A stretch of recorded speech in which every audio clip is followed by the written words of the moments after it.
আচ্ছা, প্রথমত নমস্কার সবাইকে, বড়দিনের প্রীতি ও শুভেচ্ছা। অ্যাকচুয়ালি যীশু খ্রিস্টের জন্ম হয়েছিল আমাদের 24 তারিখ রাত্রে। তো আমরা মেইন সেলিব্রেশনটা হয় 24 তারিখ মিডনাইট, যেটা আমরা প্রেয়ার সার্ভিস থেকে শুরু হয় রাত্রে 12টা। প্রেয়ার সার্ভিস চলে, এরপরে আমাদের যেটা শেষ করে আমাদের কেক কাটিং হয়। কেক কাটিং হয়ে আমরা যার যেমনি সোজা একটু ইয়েতে ক্যারল সিঙ্গিং টিঙ্গিং হয়, ওটা সেরে আমরা যার যেমনি ঘরে বাড়িতে চলে যাই।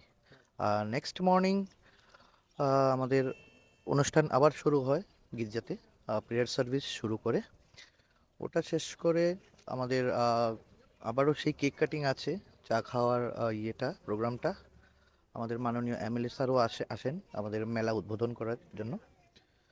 তো আমি অ্যাকচুয়ালি বলতে চাই সবাইকে, বাংলাদেশে যে সিচুয়েশনটা এখন চলছে, মানে মোটামুটি গোটা ভারতবর্ষেই চলছে মোটামুটি, আর মেইনলি হচ্ছে বাংলাদেশের যে সিচুয়েশনটা চলছে, আমরা চাই যে সবাই শান্তিপূর্ণভাবে থাকুক এবং আজকের দিনটা কোনো ঝগড়াঝাটি না করে একদম টোটালি শান্তিপূর্ণভাবে আমরা বড় দিনটা উদযাপন করি। প্রত্যেক বছর যে লোকসভা এখানে হয়, হুম। হ্যাঁ, বাংলাদেশ থেকে প্রচুর লোক আমরা পাই যে এখানে মেলা করতে আসেন, এখানে ক্রিসমাস সেলিব্রেট তারাও অংশগ্রহণ করেন।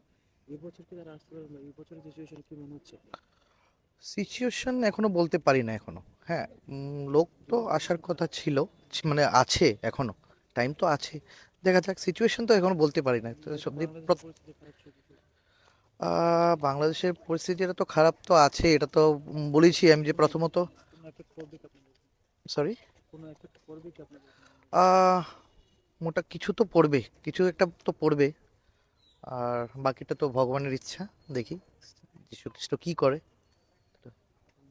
আমার নাম ভিক্টর সাগা ডিসোজা।